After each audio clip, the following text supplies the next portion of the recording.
Well, welcome. In this segment, we'll be talking about social skills and relating to others. Really important stuff. So I'll start by going over principle number 11. Love is all important. Being part of a community of family, friends, and neighbors provides joy and emotional strength. Learn to overcome fears of rejection and be a friend to all. Service is an integral part of the spiritual path and increases self-confidence. Perform acts of kindness for those around you every day. John 15:12. This is my commandment, that ye love one another as I have loved you. We all need other people. Loneliness is an awful feeling. We like to belong. Attachment has been found in social sciences to be one of the core drives of human beings, but we all know it's fraught with peril. We get insecure. We worry about our relationships. We want people to like us. And generally speaking, when people are depressed, they're struggling with relationships. Many people say, as far as addictions, that attachment problems are at the root of them. And while every person is a little bit different, it certainly is a big factor in addictions. And so strengthening ourselves socially can make a big difference in our inner feelings of well-being and our ability to remain sober. Friendships can bring joy. President David O. McKay said, "To live, laugh, love one's friends, and to be loved by them is to bask in the sunshine of life." So we all want more sunshine. And so we want to develop our skills in this and learn to be more comfortable relating to others.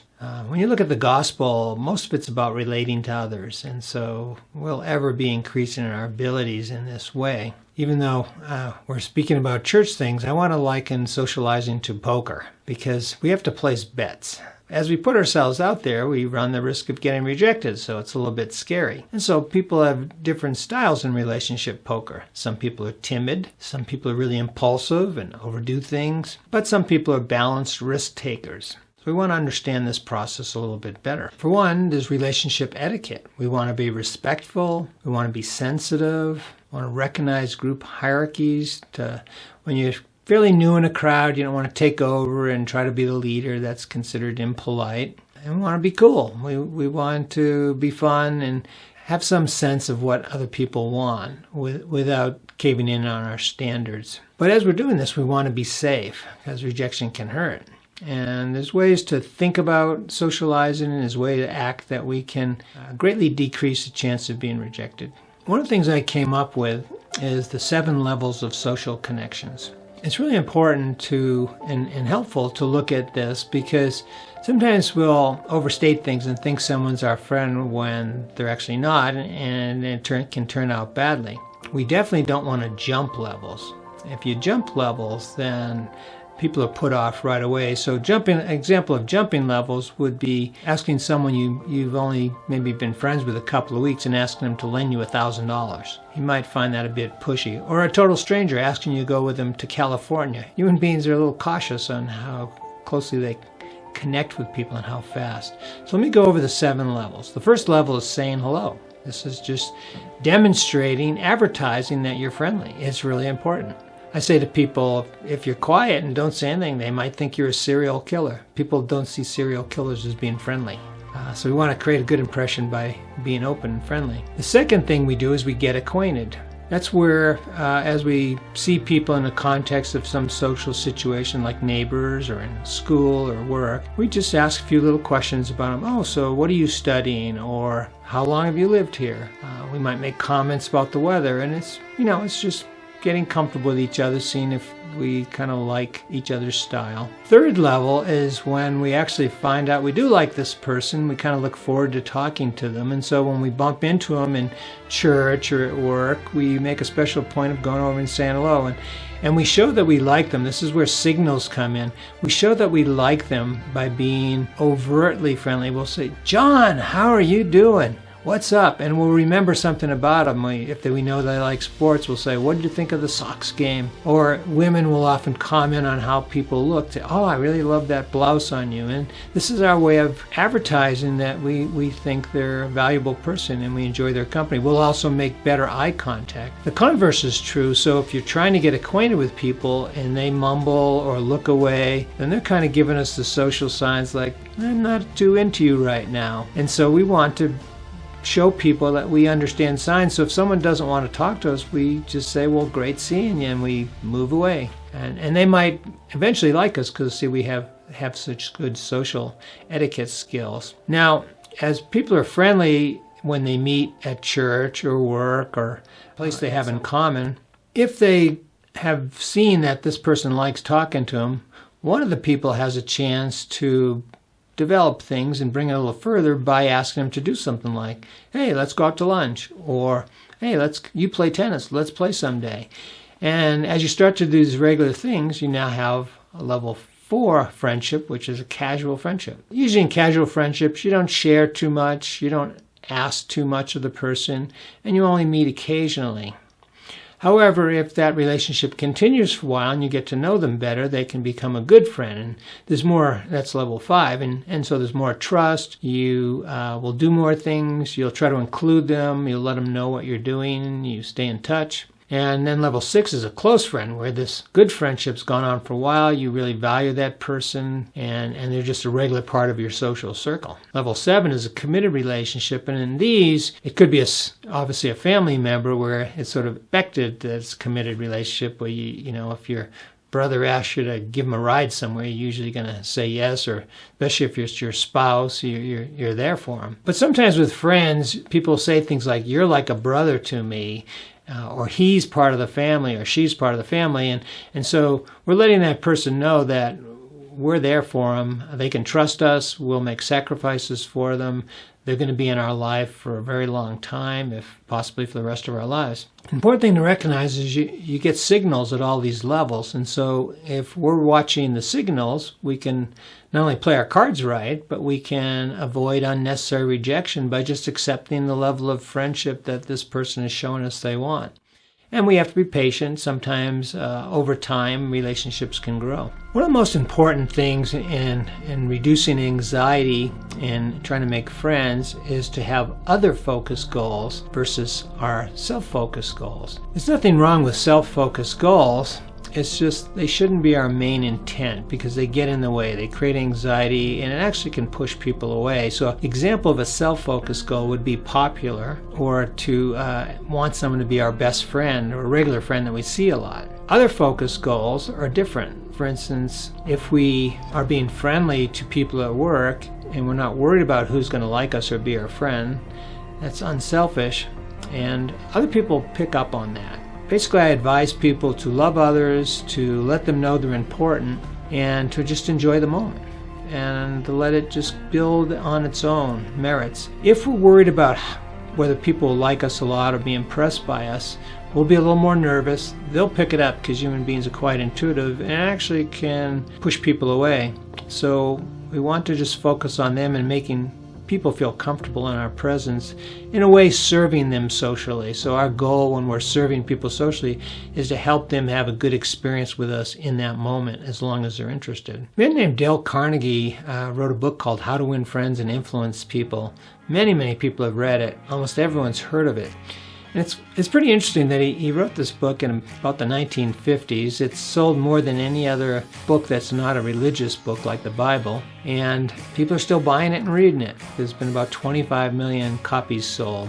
And he just understood how to make contact with people, how to connect. He had some important principles. So some of the main principles in socializing that he talked about is to be genuinely interested in others. He told a story about how he met someone at a party, and she'd been to Africa on a trip, and he just asked her questions about her trip. And afterwards he overheard her talking to someone else, and she said, that Dale Carnegie is an amazing conversationalist, but all he'd done is be a good listener. So that's one of the things we want to do, is be a good listener.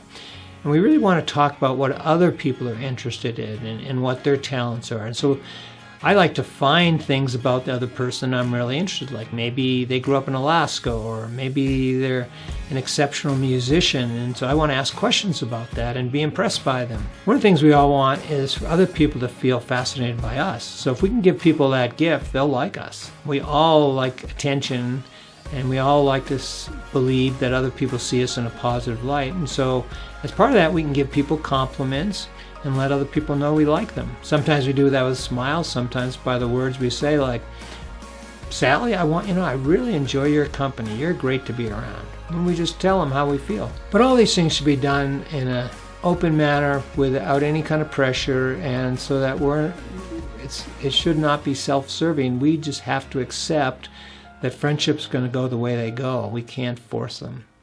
And this is giving people agency to choose who they want to be friends. We want to read those signs, as I said before, so always looking at people's face and body language to see if they're feeling comfortable, and to try to figure out what we can do to change the situation. Sometimes when we're talking, it might be to change the subject. If a subject's making someone a little uncomfortable, we could change that. And we can make sure they're included in the conversation by asking them what they think. And as long as we're reading social signals the correct way, we can eliminate any unpleasant situations.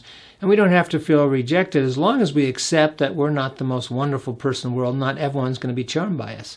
Once we can get past that, we're okay. While some people are really socially gifted, most people aren't going to be friends with everyone. Every person has different tastes, so that's one of the reasons why we're not going to be liked by everyone. They have different interests. So our job is to be friendly to everyone, to show other people we like and admire them, and just let things play out the way they play out. Generally seems to work really, really well. I've found that in my own life, and people I've talked to about this, as soon as they start practicing these principles, they work out. And of course, Dale Carnegie's ideas have been around for about 70 years, and they're still working, so they'll continue to work. One part of being a good friend and socializing well is changing ourselves. These are 5 aspects of strength in relationships: friendliness, sensitivity, communication, charity, and character. Matthew 22:37-39, Jesus said unto him, Thou shalt love the Lord thy God with all thy heart, with all thy soul, and with all thy mind. This is the first and great commandment. And the second is like unto it, Thou shalt love thy neighbor as thyself. So if we're loving other people, we're not thinking about ourselves, we're thinking about them. So for friendliness, we just want to focus on saying hello, smiling, greeting people by name, trying to remember their names, and wishing them well. I think people are really good at being friendly, remember things about people, so they might see them again and they might say, well, how did that algebra test go? Or how's your golf game? Or how are your children? And as much as we can remember about other people can be helpful in terms of helping them see that we care about them. To be sensitive, we can, as I mentioned previously, recognize social signals and body language. We can check in and ask people how they're doing in a sincere, accepting manner. We can be courteous and say please and thank you, find ways to express appreciation, accept feedback and requests for help, be cooperative in work situations and in church situations. We want to place others' needs and wishes on a high level. So if you had someone over your house and they said they were kind of tired and wanted to go home early, we should remember that and help them to go rather than sort of pressuring them to stay because we want to have a good time. We can be cautious about making jokes at others' expense. We can be really careful about talking about controversial topics like, politics or religion or something that maybe can cause disagreement. And when we notice disagreement happening, we can try to bow out of it and say things like, people have different views and that's fine. All people are different. We can acknowledge growth and change and improvement in others we see. Elder Neil Maxwell said in the past, remember the simple but searching self-query suggested earlier. Whose needs am I trying to meet? To answer honestly is to achieve some emancipating empathy. So we want to ask ourselves, who am I serving here? Am I serving myself or others? Communication is important. Stephen Covey said in one of his books, seek first to understand. We also want to listen before we speak. We're told to do that in Proverbs. We want to inspire versus criticize. One important thing is strive for balance in speaking, only taking our portion of the conversation. And if we're doing a really good job, we will speak less than others and we'll be encouraging them to speak. We don't want to be selfish and taking the spotlight. We also want to be a good listener and remember to actively engage others. Ephesians 4:31 and 32 says, Let all bitterness and wrath and anger and clamor and evil speaking be put away from you with all malice. And be kind one to another, tenderhearted, forgiving one another, even as God, for Christ's sake, has forgiven you. So as we have a pleasant attitude about us and we're easy to get along with, it'll be a little easier to make friends.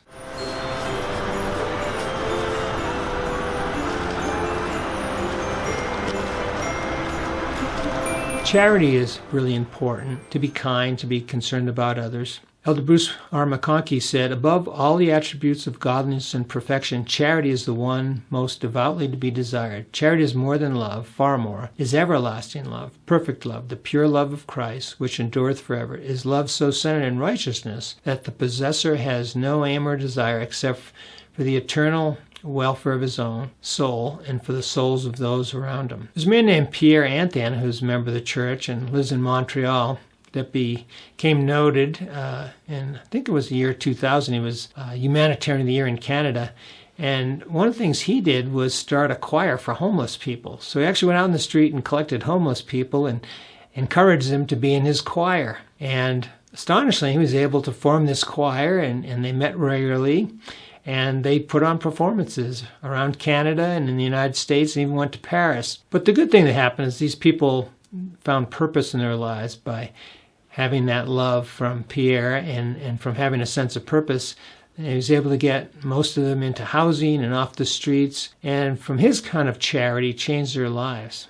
One of the things we have to do to be consistent is build our character. So character implies a built-in consistency developed through the press of time and repetition, controlling one's temper, making sacrifices, honesty, dependability, and loyalty are always mini victories over the impulse of the moment. And the more we improve our character, the more people are going to trust us and want us as a close friend or as a spouse. So the action plan for this week is to consider the 7 levels of social connection. Practice reaching out so as to have positive interactions and bless others. Let go of those expectations that cause anxiety and accept the level of friendship offered. So you really want to recognize how those 7 levels work as you're trying to make friends. And we always want to build up those level 3 friendships, which are the platform from which you jump to actually making friends and doing things with others. Secondly, analyze your patterns of behavior in your relationships. Maybe write out a master plan for personal changes you could make over the next couple of years in order to be more effective in your social roles. And set 1 or 2 specific goals regarding these relationship skills so you can get started on. Well, thanks for joining. So this was part A of social life, and we're going to be talking about marriage and how to have a successful marriage in the next segment.